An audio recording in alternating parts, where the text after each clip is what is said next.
Ассаламу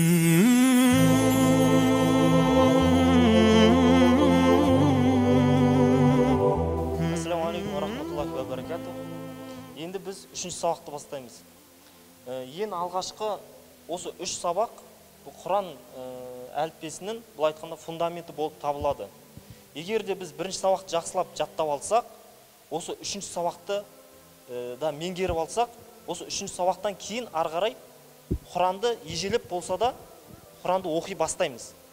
Сондықтан да осы 3-ші сабаққа қатты назар аударыңыздар.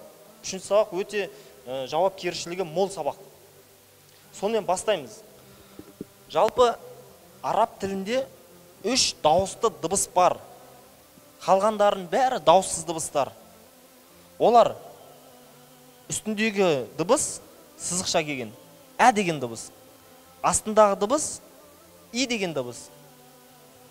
Ал 9-ға ұқсаған, немесе үтірге ұқсаған белгі ол у деген дыбыс.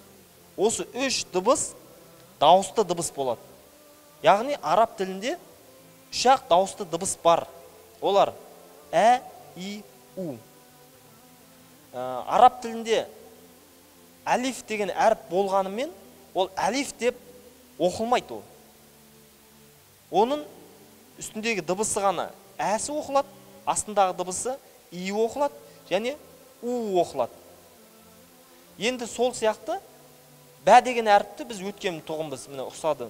Осы бә деген әріпті біз басындағы б деген әріпін ғана аламыз да, ә деген дыбыспен қоса саламыз. Сонда б ә болады, бә болады.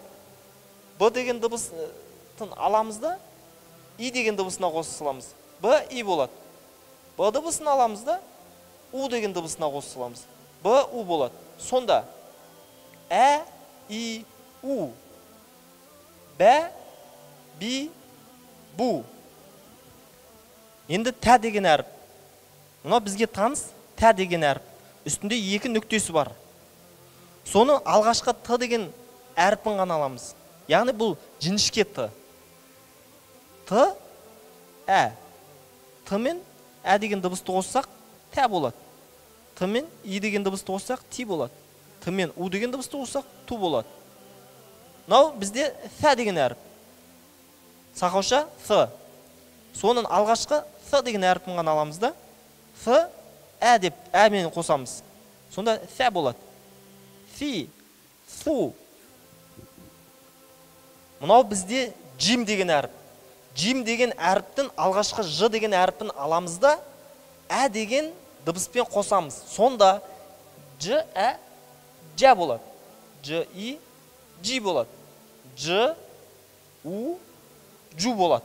Түсінікті ғой? Мынау бізде х деген әріп, алғашқы х дегеннің әріпін ғана аламыз да, ә деген дыбыспен қосамыз. Х, ә, х болады. Х, и, хи болады. Х, у, ху болады. Енді келесісі қызылмен белгіленіп қойған ол жуан әріптер. Байқасаңыздар, қызыл әріптегі әріптер, олардың барлығы жуан әріптер. Араб тілінде 7 жуан әріп бар. Олар ха, са, дат, та, ғайн, ға, қаф. Ал 8-шісі ол ра деген әріп, ол жартылай жуан, жартылай жіңішкеге жатады. Оны уақыт өте келе қазір көрсетем. Және де жуан әріптер, мысалы жіңішке әріптер, мысалы дә, дә, жіңішке ғана айтылады. Ал жуан әріптер, мысалы дат әріпі. Дат, дат, жуан, ауа жиналып, ұрылып айтылады. Бұл жерде бізде араб тілінде, мысалы, да деп айтуға болмайды, до деп айтуға болмайды. Ол қате болады. Сол екеуінің ортасы болады. Яғни ауыз тура балықтың ауызы сияқты ашылу керек. Да, да. Естіп қой. До деп үйректің аузы сияқты болса, ол қате болады. Да деп аны қосып жіберсек, ол да қате болады. Сондықтан сон екеуінің ортасы да, балықтың аузы сияқты болу керек ауыз, былай айтқанда. Да, ха, та, да, сад, ғайн, ва, қаф.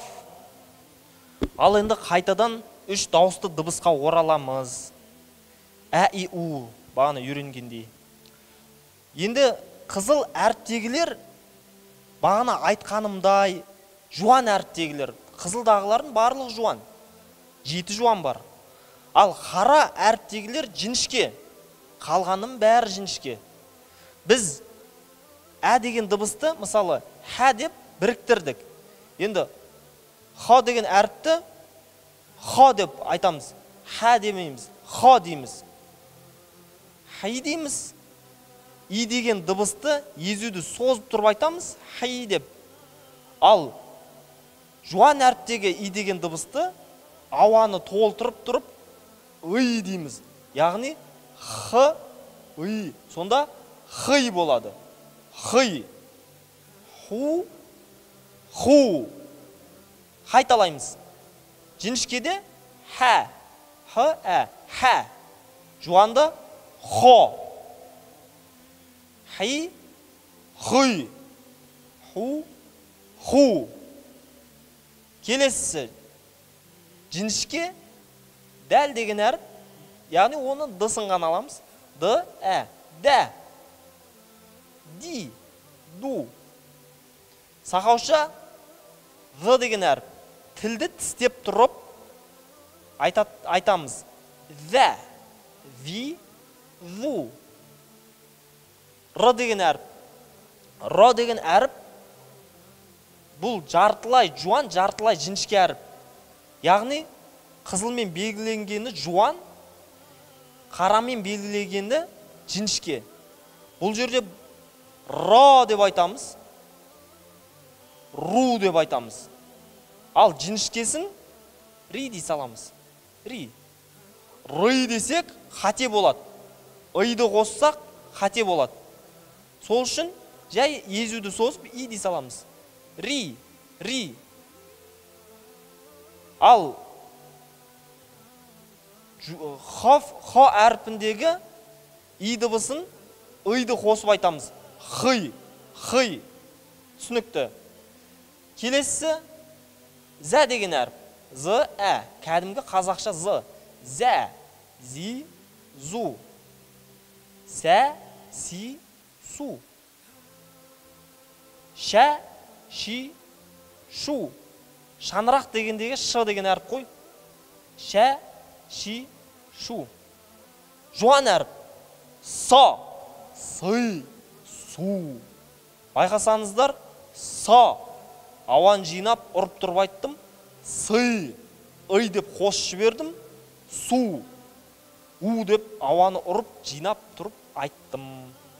Да, ды, ду, та, ты, ту. Ва, вы, ву. З деген әріптің жуаны және сақаушасы. Ва, вы, ву. А, ай, у. Бастапқы а деген әріпті айтамыз да, ә деген әріпті қоса саламыз. А, ай, у. Көпшілігі айн әріпінен қиналады. Көп шәкірттер. Айн әріпі ол ең оңай әріптің бірі. Оны қазір қалай шығару керектігін үйренеміз. Яғни жай а деп тұрсақ, көкірегімізді ұрсақ, сол бір моментте сол әріп шығады. Мысалы, айн, айн, айн деген сияқты. Оны өздеріңіз арқамен дуалды ұрып болса да шығарып аласыздар, айн деген әріпті. Енді бұл әріпте, бірақ бұны оқыған кезде көп шәкірттер тағы да қиналады. Құранды оқып атқан кезде әуду деп қиналып айтады. Үйтіп қиналмау керек. Өйткені бұл әріп жіңішке әріп. Бастапқы асын айтасыз, онан кейін ә деген дыбысты қосасыз. Сонда ә болады. Түсінікті ғой? Просто жай әшейін мына тілді ауызды а деп ашып тұрып тілді шығара саламыз. Үстіп. Енді и деген дыбысты жалғасақ, деген әріпті тен кейін и деген дыбысты қоса саламыз. Ай деп. Ал үшіншісі у деген дыбысты қосу үшін айын деген әріпке. Оны айтамыз да, қазақша кәдімгі о деген әріпті айтамыз да, уды қоса саламыз. Сонда о болады. Ә'у деген сияқты. Ай-у. Ға, ғи, ғу. Фә, фи, фу. Қа, қи, қу. Кә, ки, ку. Лә, ли, лу.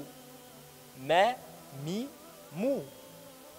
Нә, ни, ну.